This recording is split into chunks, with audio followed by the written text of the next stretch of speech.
반갑습니다. 좋은 아침입니다. 오늘도 말씀으로 시작하고 말씀으로 선하게 인도함 받는 귀한 날 되기를 간절히 축복합니다. 오늘의 아침 묵상 이어서 15장이고요. 1절부터 마지막 절 63절까지 말씀입니다.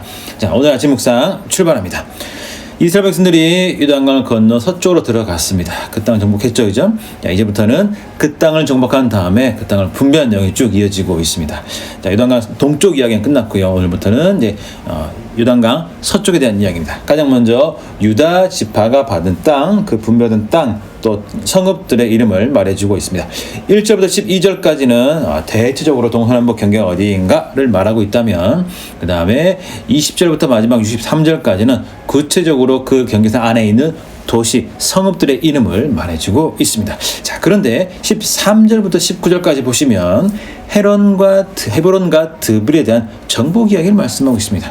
참 독특하게도 다른 지파들은 여기 땅 분배받았다라고 끝났는데 유다 지파만 유일하게 헤브론과 드빌에 대한 정복 이야기, 상세한 이야기가 추가되어 있습니다. 뭔가 의미가 있겠죠, 그죠? 자, 헤브론은 갈렙이 정복했습니다. 다 아시죠, 그죠? 헤브론은 굉장히 중요하고 이스라엘 백성에게 의미가 있는 땅입니다.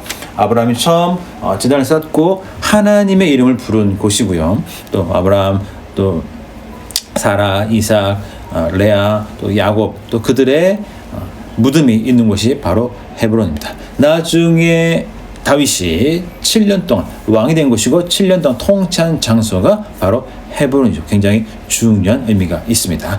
자, 드빌은 뭘까? 자, 오늘 이 본문에서 이제 땅을 나누고 있는데 이 땅 나누기 다 끝나면 도피성에 대한 이야기 나옵니다.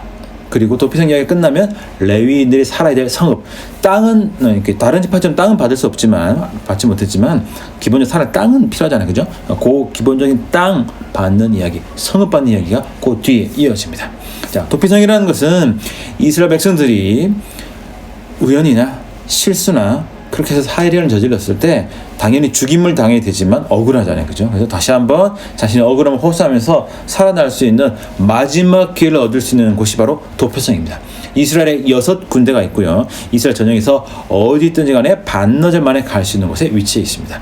자, 헤브론이 그 도피성 중에 한 곳입니다. 도피성을 잘 보면 결국 우리에게 생명을 주시고 우리에게 구원해 주신 예수 그리스도의 은혜를 상징한다라는 것을 알 수가 있습니다. 자, 이 도피성 다음에 기록된 내용이 레위인들이 받을 성읍입니다. 이 레위인들이 받을 성읍이 어디냐면 바로 헤브론과 드빌입니다. 자, 헤브론과 드빌, 도피성, 레위 성읍 무슨 관계가 있을까요? 이스라엘 백성들이 약속 땅에 들어가면 잘 살아야겠죠. 어디에서 살아야 될까요? 좋은 땅, 부동산 가격이 막 오를 만한 땅, 마트 병원이 있고 학군 좋고 막 남향이 이런 데 찾아야 될까요? 그런 데 의미가 있겠습니다. 그러나 그들에게 있어 가장 중요한 것은 그들은 그 주변의 이방 민족과 다른 하나님의 백성으로서 살아야 된다는 거죠. 기준을 말씀 삼아서 살아야 된다는 것입니다. 자, 그 많은 지파 가운데 왜 유다 지파를 처음 땅 분배했을까요? 유다 지파에서 다윗이 나왔고 예수 그리스도가 다윗의 자손으로 이 땅에 오시게 되었죠.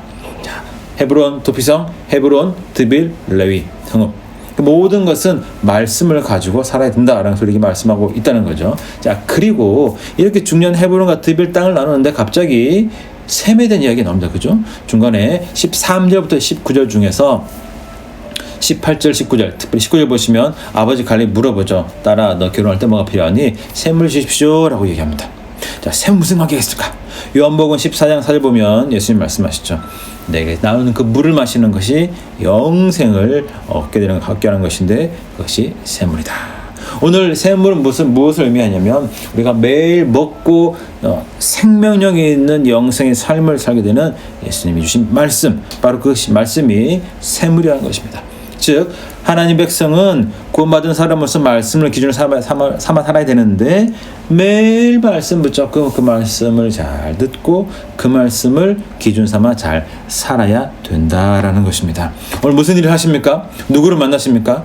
아마 반복적인 해왔던 일을 할 수도 있고 만났던 사람 만날 수 있겠죠. 아니면 처음 만난 사람이 있을 것이고 뭔가 새로운 일을 시도하는 그런 경우도 있겠죠, 그죠? 그 모든 것 가운데 기준은 바로 말씀을 잘 기억하면서 오늘도 주여 한번 이름 부르시면서 기도하면서 말씀 기억하면서 말씀 묵상하면서 오늘도 지혜로운 선택, 하나님의 뜻대로 선택하며 주님이 말씀하신 그 길을 오늘도 그 말씀을 기준 삼아 잘 걸어가시는 저와 여러분 모두가 되시기를 간절히 축복합니다.